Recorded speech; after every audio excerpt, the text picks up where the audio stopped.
यहाँ से गश्त करती हुई चली जाती है और फिर जब इनका माल पकड़ा जाता है, जो इनकी चीज़ें हैं वो पुलिस अपनी हिरासत में ले लेती है, तो एक छोटा सा अमाउंट दे के जो है ये चीज़ें छुड़वाई जाती हैं।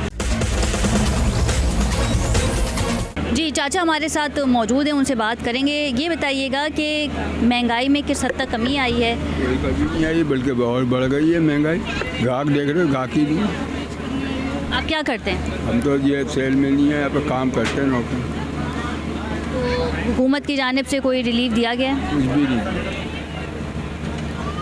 मतलब आवाम जिस रश से यहाँ मार्केट का रुख कर रही है, तो फिर कारोबार में भी इजाफा होता होगा? कारोबार बस आवामी नज़र आती है, कारोबार नज़र नहीं आता। महंगाई इतनी है कि क्या लेगा। अच्छा ये बताएं, पाकिस्तान पीपल्स पार्टी की कारकर्दगी से कितना खुश हैं? तो नहरत भेजो यार, इसकी तो नाम ही नहीं।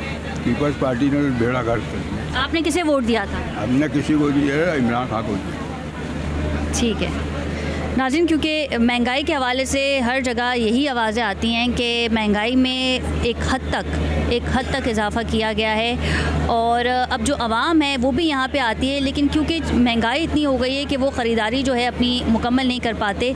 इंक्रोचमेंट के हवाले से भी हमने बात की, ये एक बहुत ही बड़ा मामला है, चाहे KMC हो, DMC हो, इसमें इन्वॉल्व हैं। पहले तो ये बताया जाता है कि KMC की जानिब से, पुलिस की जानिब से जो है वो गश्त किया जाता है ताकि जो इंक्रोचमेंट हैं, जो ठेले हैं, उन्हें हटाया जाए और कुछ घंटों के बाद ही या वेरी नेक्स्ट डे जो है यहाँ पे दोबारा ठेले जो हैं वो लगाए जाते हैं, जिसकी वजह से स्पेशली ख़वातीन को भी ख़ासी मुश्किलात का सामना करना पड़ता है। एक बहुत ही तंग जगह है और क्योंकि ये मार्केट इतनी पुरानी है, यहाँ पे ख़वातीन भी आते हैं, बच्चे भी आते हैं और हमें भी प्रोग्राम करने में दुश्वारी का सामना करना पड़ा है। आपको मज़ीद भी जो है फुटेजेस और आवाम से बात करेंगे, आपको दिखाएंगे, लेकिन यहाँ वक्त हुआ है एक शॉर्ट कमर्शियल ब्रेक का। Stay with us.